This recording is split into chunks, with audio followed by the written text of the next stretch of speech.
Et je vais parler de... Quelques détails supplémentaires sur cette agression. Quels détails pouvez-vous nous donner?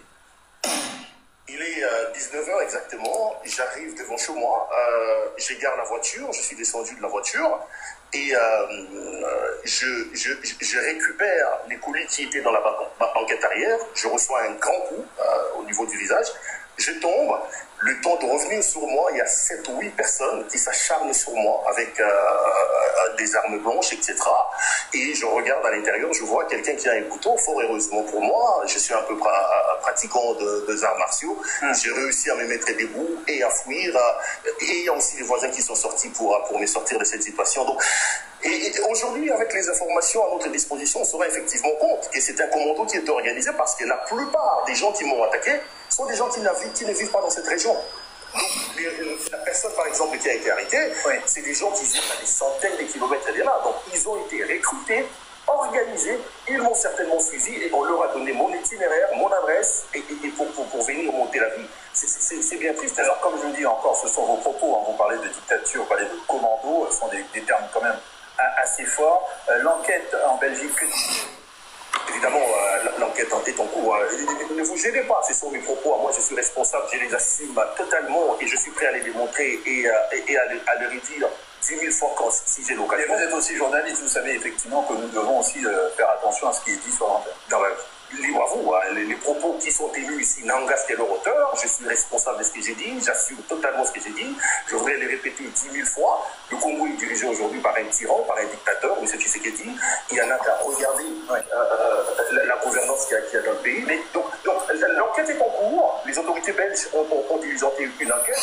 Il y en a parmi les agresseurs qui ont été arrêtés. Évidemment, vous savez que là, nous sommes en phase préjuridictionnelle. La phase préjuridictionnelle est secrète. On attend voir comment ça va évoluer. Est-ce que vous bénéficiez maintenant de mesures de sécurité un peu plus grandes? Je suis en contact avec la police. Des assurances m'ont été données que je serai beaucoup plus sécurisé. D'ailleurs, ici, je voudrais saisir l'occasion parce qu'en réalité, les pays comme la Belgique, comme la France, comme les États-Unis, les pays des vieilles démocraties, devaient se sentir gênés aujourd'hui de se retrouver dans l'obligation de protéger les citoyens congolais. Pourquoi? Parce que je trouve assez anormal, vraiment anormal, et très rapidement, parce que très rapidement, on va terminer. Je n'arrive pas à comprendre la complaisance et la légèreté, je veux dire ça comme ça, que les pays comme la France, comme la Belgique ont aujourd'hui à l'endroit de M. Tshisekedi. C'est un dictateur qui est installé à la tête de ce pays, mais moi je ne comprends pas la complaisance et les largesses que ce pouvoir qui brille, qui maltraite son peuple peut bénéficier de la part des pays occidentaux. Et ici, puisqu'on termine, je voudrais lancer l'occasion, un cri d'alarme du peuple congolais qui me regarde, que la communauté internationale, les pays des vieilles démocraties interviennent pour aider ce peuple qui aujourd'hui souffre énormément avec ces réseaux sociaux. Le témoignage de Claude Thérault-Louara en plateau ici ce soir sur TV50 de journaliste. Alors, vous savez pourquoi je passe ce témoignage de ce confrère Claude Thérault-Louara qui a été agressé cette semaine à Bruxelles? Je le passe parce que d'abord, c'est un journaliste qui a un profil particulier, qui est très offensif, qui fait des émissions de très grande écoute pour dénoncer le pouvoir de Tshisekedi.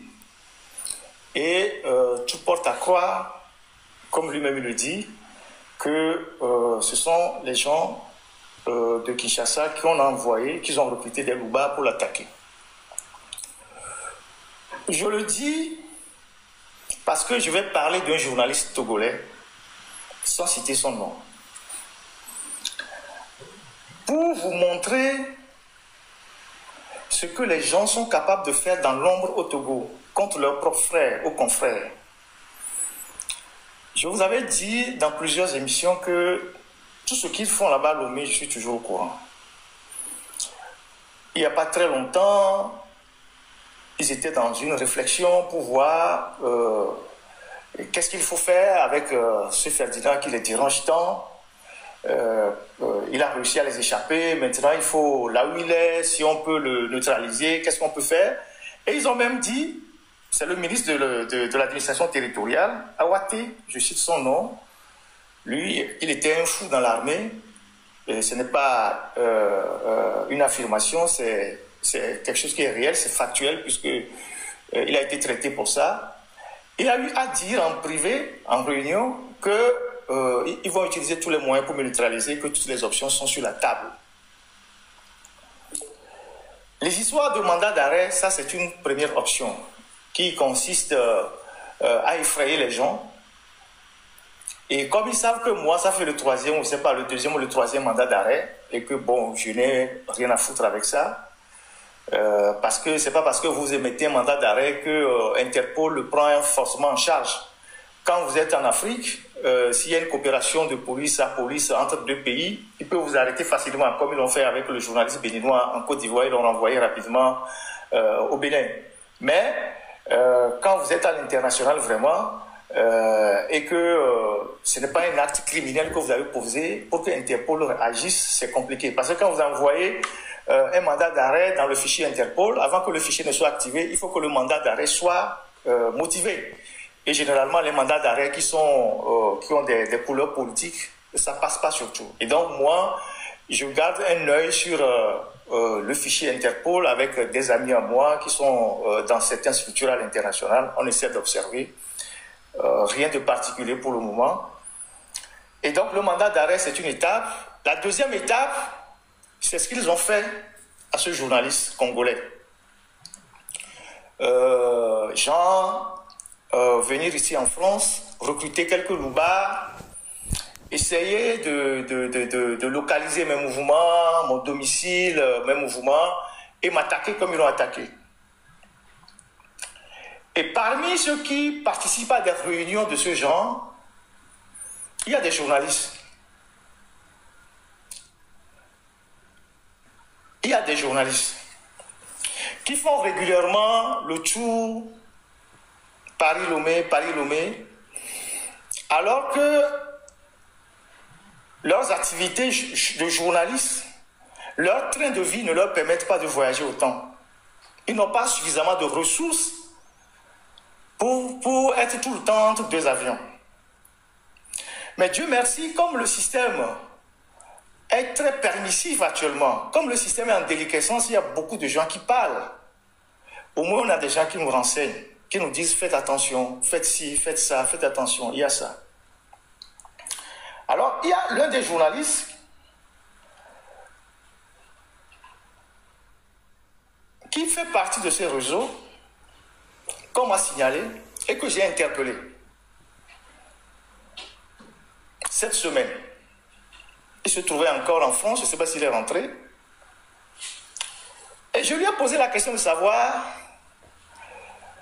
voilà, j'apprends depuis un certain moment que tu participes à des réunions, à des trucs, tu cherches à collecter des informations dont l'objectif final est de porter atteinte à mon intégrité physique.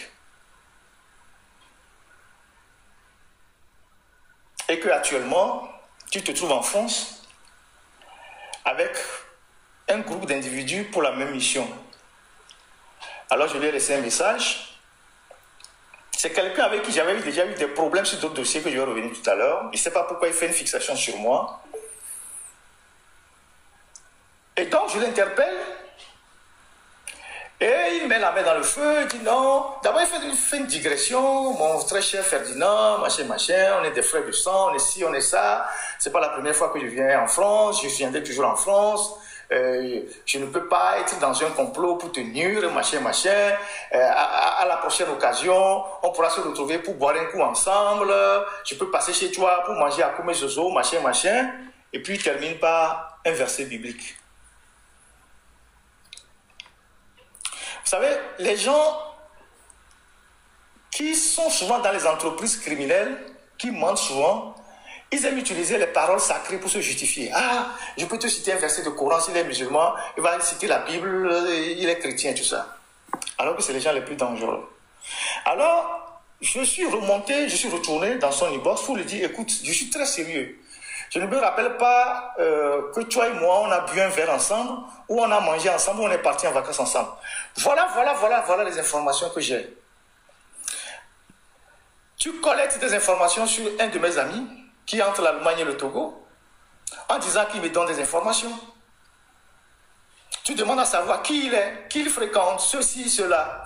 Tu as participé à telle réunion, à tel endroit, avec telle personne, avec tel ministre. Tu travailles dans les renseignements. Alors, je te dis, fais très attention. Alors là, il se sent embarrassé. Il me dit oui, que chacun a son opinion, que lui il a son opinion, moi aussi j'ai mon opinion, machin. Et je lui dis,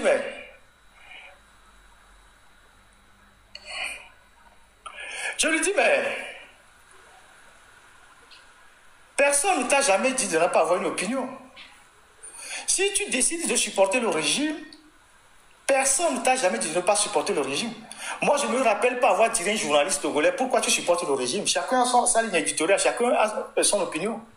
Mais quand tu vas participer à des réunions avec des autorités, dans l'intention d'aller porter atteinte à la vie de quelqu'un, ce n'est pas une opinion. C'est une entreprise criminelle. Quand tu fais des réunions avec des autorités, on vous envoie en mission d'éclaireur dans un pays. Ce n'est pas une opinion. C'est appartenir à un groupe de malfaiteurs.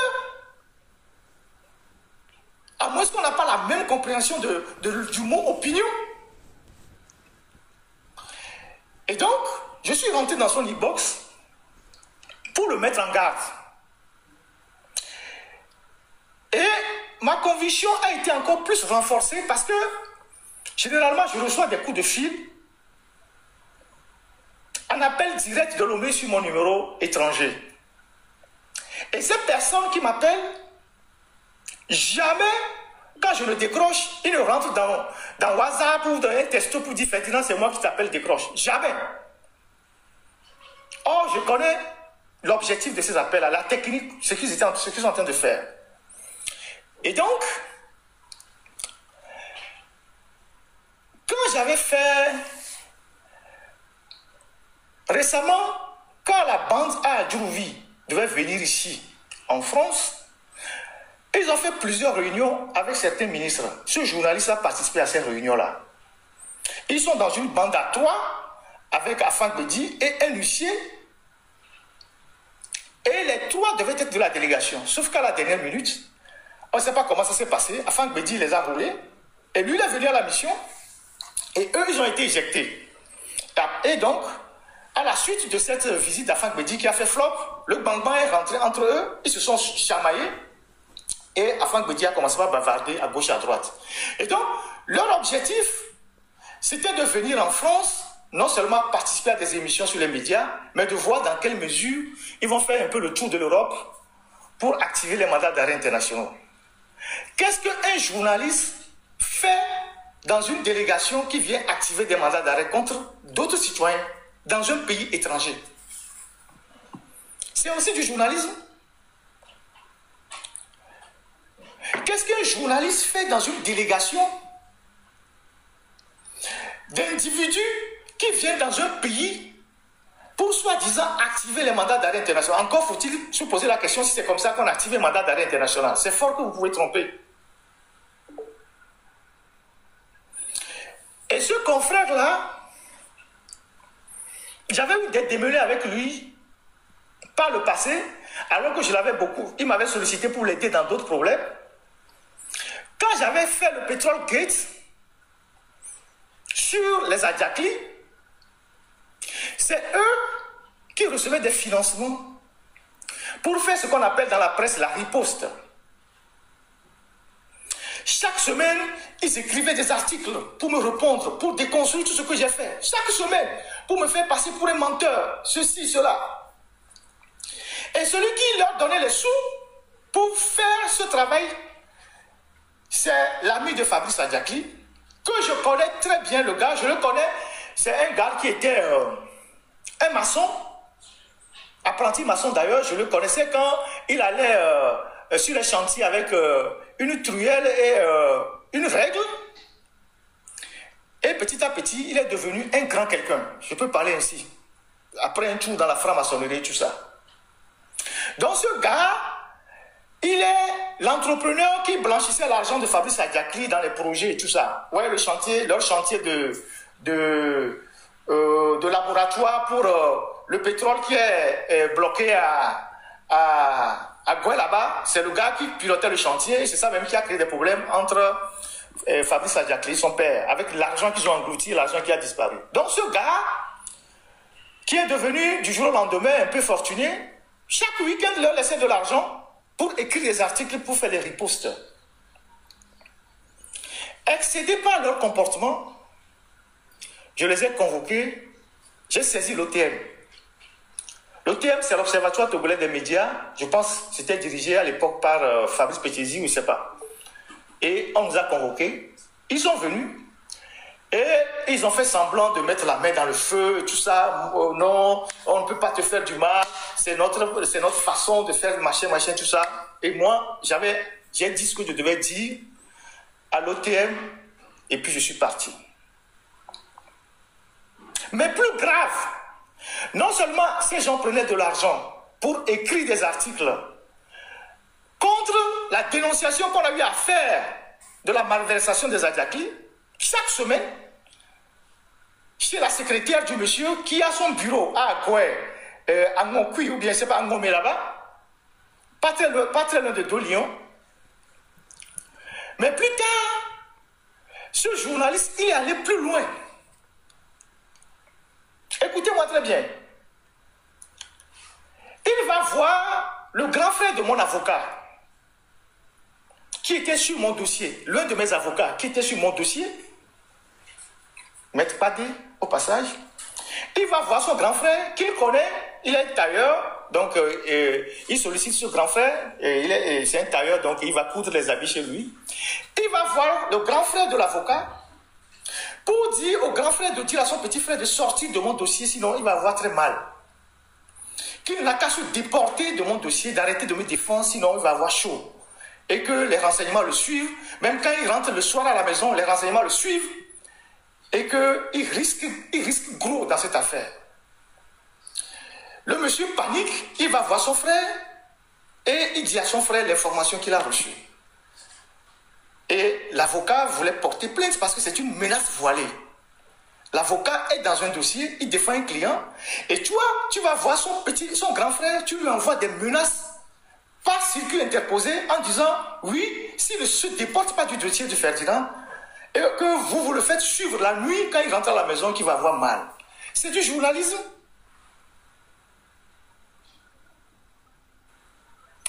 Est-ce que c'est du journalisme?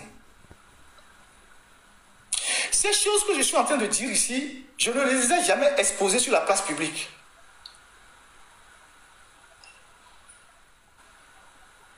Ce sont des épreuves que j'ai traversées. Mais, à partir du moment où Dieu m'a préservé de ces épreuves-là, je ne viens pas dire des choses comme ça sur la place publique. Si je décide aujourd'hui de prendre la parole, et même j'évite de citer le nom de ce journaliste pour ne pas le jeter en pâture, c'est parce que là, ça commence par aller un peu très loin par rapport à ce qui s'est passé avec ce journaliste congolais à Bruxelles. Et pourtant, ce journaliste, il a eu des problèmes de terrain. On voulait lui arracher un terrain. Il est venu nous voir, c'est nous qui avons fait des émissions pour le défendre. On cassait la maison de son grand-père à Super Taco, sans dédommagement. Quand on faisait la route, c'est nous qui avons fait des émissions pour l'aider. Mais aujourd'hui, il est dans une entreprise criminelle avec l'objectif de porter atteinte aux gens, pas lui seul. Quand je finis les lives, il résume les lives, il imagine tous ceux qui peuvent me donner des informations, il envoie strict, parce que c'est les gens qui travaillent avec les renseignements. Je ne veux pas me taire pour que ce que vous avez fait à Joël puisse m'arriver. Moi, je suis moi, j'ai une longueur d'avance sur vous. Et puis la filature. Je ne sais pas où est-ce que les renseignements ont trouvé des gens comme vous pour vous mettre dans des choses comme ça. Parce que pour faire des renseignements, on n'a pas besoin d'être toqué comme ça. Pour faire des renseignements. Moi, j'ai fait 2 semaines de formation en filature à Abidjan. Avec, comment appelle-t-on? Isidore, mon rédacteur en chef, formé par des officiers des forces spéciales qui se sont reconvertis dans la sécurité britannique. À Abidjan, là-bas, on a fait des exercices pratiques dans les quartiers d'Abidjan. Comment on fait la filature. Parce que ça fait partie aussi de notre travail. Quand tu es un journaliste d'investigation, on te forme à tout. On a fait la filature à Abidjan. Comment il faut filer les gens. Comment on le fait dans les renseignements. On a été formé à ça. Donc, le gars qui vous donnait l'argent, qui finançait les articles pour m'insulter, à part ce que ça faisait, il est où aujourd'hui? Antoine Kofi Dadjo. C'est un petit que je connaissais. À Kodjovia Kopé. Il est même venu rester dans mon quartier à Djidjolé. Après, il est devenu fortuné. Après qu'il vous ait bien donné de l'argent pour m'attaquer, m'insulter, raconter tout ce que vous avez raconté, lui-même, financièrement, il a coulé. Il a fermé ses entreprises, il a vendu ses voitures. Il est parti aux États-Unis. Avec sa femme et ses enfants. Et je viens d'apprendre que Donald Trump lui a signé un Deportivo. Même aux États-Unis, il a des problèmes. Pour vous montrer que quand vous voulez détruire les bonnes personnes, vous n'aurez jamais la paix. Il semble qu'il est aux États-Unis avec sa famille. Là, il vient d'avoir un Deportivo. Tu sais ce que j'appelle Deportivo? C'est bien lui. Pour celui qui fait les commentaires. Donc, moi, ma force, c'est de savoir d'avance ce que vous voulez faire. L'information, c'est le pouvoir. Moi, ma force, c'est de savoir d'avance ce que vous voulez faire. Et je ne m'attends pas, quand je vous interpelle, d'accepter que oui, tu voulais faire ça, ou bien tu es dans telle entreprise. Tu ne peux jamais accepter. Mais ce que je vais faire contre vous, vous allez voir. Parce qu'il est inacceptable que on vous paye des billets d'avion du Togo pour venir sur le territoire européen et faire de la subversion contre des gens qui sont en Europe.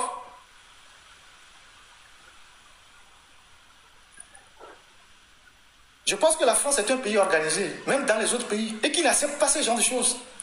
Venir porter atteinte à l'intégrité physique d'un journaliste sur le territoire européen.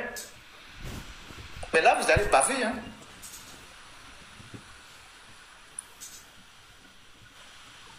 Mes avocats vont agir auprès du consulat de France à Lomé, c'est là où vous prenez les visas, pour qu'on sache, quand vous venez prendre les visas, ce que vous allez faire, auprès du ministère de l'Intérieur français et auprès du ministère des Affaires étrangères en France. Avec vos noms. Et ce que vous venez faire souvent. Parce que quand on voit le flux de vos mouvements, quand on voit comment vous venez tout le temps repartir, alors que vous n'avez pas un niveau de vie qui vous permet de faire ce genre de balai, on se pose des questions sur ce que vous venez faire. Et ça va de la sécurité de tous les Togolais qui sont dans la diaspora. Parce que le pouvoir a compris aujourd'hui que c'est depuis la diaspora que les gens s'organisent. Et que les gens les dérangent. Et que ces gens-là, ils ne peuvent pas leur mettre la main dessus. Là, ils peuvent faire autre chose que ça. Empoisonnement, agression, en recrutant des voyous. Assassinat si possible.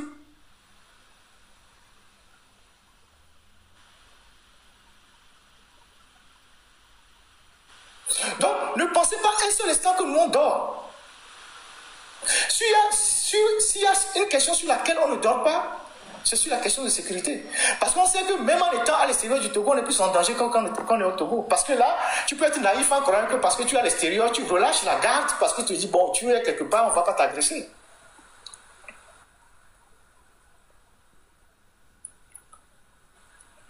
Donc, moi, je vais mener cette action-là auprès de ces organisations, auprès de ces institutions françaises, avec les organisations qui m'appuient, qui me protègent, qui m'accompagnent, pour que vous, qui venez ici, on puisse mettre un visage sur vos noms. Et que prochainement, quand vous arrivez à l'aéroport, qu'on vous demande ce que vous venez réellement chercher.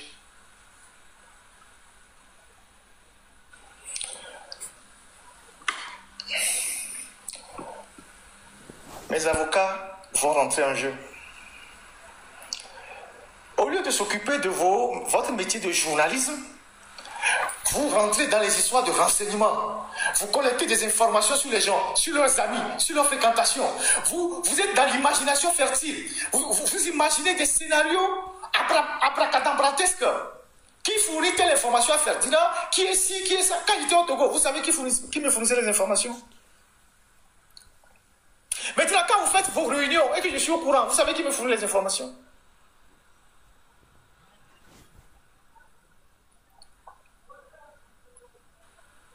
Même dans votre propre système, les gens parlent. Ce n'est pas parce que vous êtes au service de certains que d'autres vous aiment forcément. Il y a des gens qui parlent. Il y a des gens qui n'acceptent pas ce que vous êtes en train de faire. Parce que moi, j'ai des admirateurs partout. J'ai des admirateurs partout. Il y a des officiers qui m'admirent parce que parfois je parle de leur situation. Il y a des barons peut-être qui, de loin, ils apprécient ce que je fais, je n'en sais rien. Il y a des fonctionnaires qui m'admirent. J'ai au moins quelqu'un quelque part. Même dans les aéroports, j'ai au moins quelqu'un quelque part. Quelque part. Qui, d'un bout d'oreille, entend une discussion concernant Ferdinand. Et si c'est dangereux, il fait passer un message.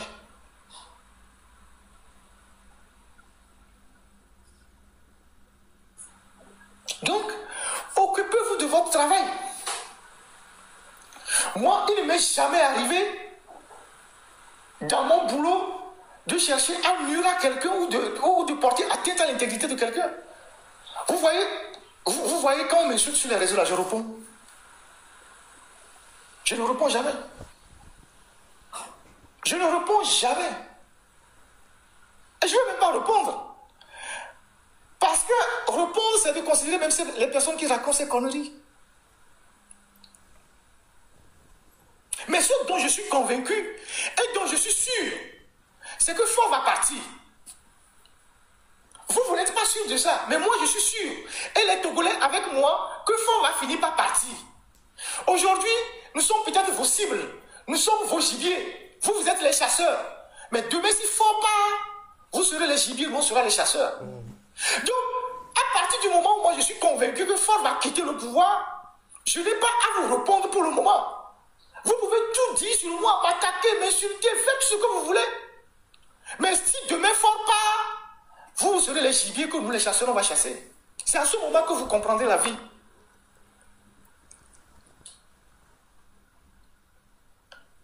C'est en ce moment que vous allez comprendre la vie.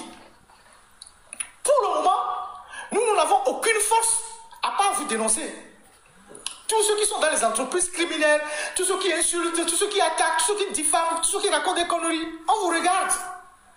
Mais nous, on sait, dans notre fort intérieur, que Faure va tomber, le système va s'écrouler.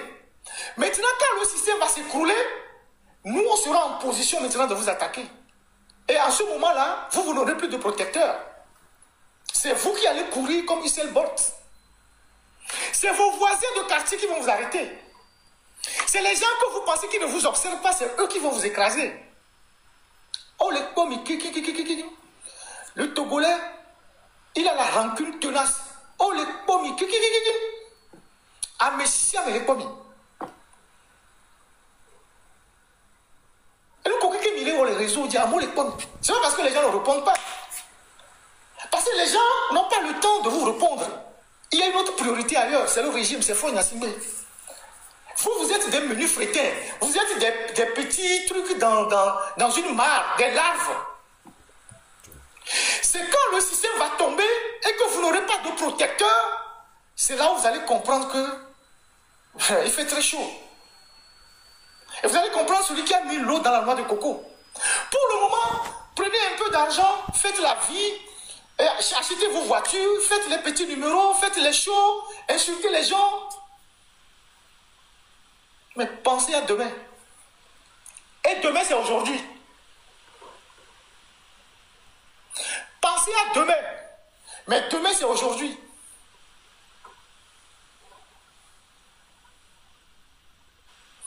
Nyanyak Bobina, Fora, Kakariti, Kakariti Gori Tole. Mais un petit peu, et toi, Philippe Beko, et la Jo. Ne mu ju bo la jo so. Fi ke be do wa. Ngbado ta subo le. Ngbado ta subo. Azon li subo ba le kone o. Nya wi mu le pe o.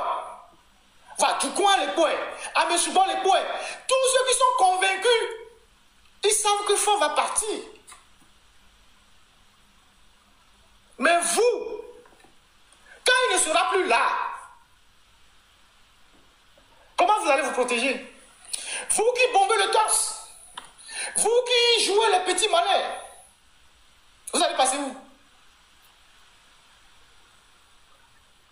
Les gens vont vous braiser. Est-ce que vous entendez l'expression que j'utilise? Les gens vont vous braiser. La vie, c'est la dualité. Hein? Aujourd'hui, vous êtes dans les climatiseurs. Vous vivez la belle vie. Vous buvez du vin. Vous changez de costume. Vous essayez de changer un peu votre situation sociale. Ceux qui n'ont jamais pris d'avion mettent le pied dans l'avion. Ceux qui n'ont jamais eu de voiture conduisent les voitures. Vous êtes reçus dans les bureaux des ministres.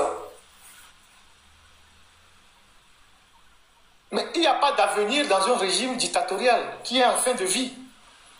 Il n'y a pas d'espoir pour un régime qui est en train de péricliter. Mais vous ne voyez pas. Parce que vous êtes aveuglé par l'argent, par la facilité, par la paresse. Vous ne voulez pas être du bon côté de l'histoire. C'est le plus grand péché que vous êtes en train de commettre. La plus grande faute que vous êtes en train de commettre. Vous les jeunes. Et quand ceux qui vous manipulent aujourd'hui ne seront plus là, vous verrez ce que les Togolais feront de vous. Donc, les amis, sur ce, je clôt cette parenthèse concernant ces actions subversives que certains sont amenés à vouloir faire ici. Et je vais reprendre le cours normal.